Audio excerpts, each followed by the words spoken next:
नमस्कार मित्रांनो, WPL आता निर्णायक वळणावर आली आहे.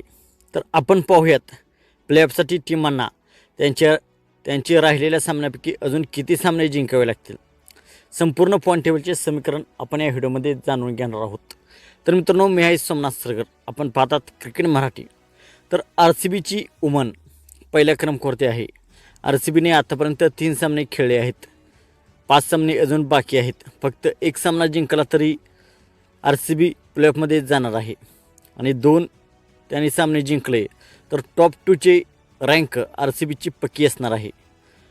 तर मुंबई इंडियन्स दुसऱ्या स्थानावरती आहे. मुंबई इंडियन्सचे 4 सामने झाले आहेत. 4 सामन्यापैकी 2 सामन्यामध्ये विजय आणि 2 सामन्यामध्ये त्यांचा पराभव झालेला आहे. मुंबई इंडियन्सचे सामने राहिलेत अजून 4. तर प्लेऑफसाठी मुंबई इंडियन्सला किमान 4 सामन्यापैकी 2 सामने जिंकणे गरजेचे आहे. मुंबई इंडियन्सने जर 3 सामने जिंकले तर थेट मुंबई इंडियन्स टॉप 2मध्ये जाणार आहे. तर तिसऱ्या क्रमांकावर आहे गुजरात जायंट्सचे सामने अजून शिल्लक आहेत 4. 4पैकी गुजरात जायंट्सला देखील किमान 2 सामने जिंकावेच लागतील. Net run rate Gujarat giants आणि मुंबई इंडियन्सचा खूप महत्त्वाचा ठरणार आहे. 2 विजय मिळवल्यानंतर 3 विजय मिळवले तर गुजरात जायंट्स स्ट्रॉंग प्लेऑफची एंट्री असणार आहे. तर 3 विजय मिळवल्यानंतर गुजरात जायंट्सची टीम प्लेऑफमध्ये कन्फर्मच जाईल. तर चौथ्या क्रमांकावर आहे दिल्ली कॅपिटल्सने आतापर्यंत 3 सामने खेळले आहेत. 2 सामन्यामध्ये पराभव आणि एका सामन्यामध्ये त्यांचा विजय झालेला आहे. त्यांचे सामने अजून शिल्लक आहेत 5. प्लेऑफमध्ये जाण्यासाठी त्यांना किमान 3 सामने जिंकावे लागतील. एक सामना हरला त्यांना अडचण वाढेल. तर प्लेऑफमध्ये जाण्यासाठी दिल्ली कॅपिटल्सला 3 सामने जिंकावे लागतील.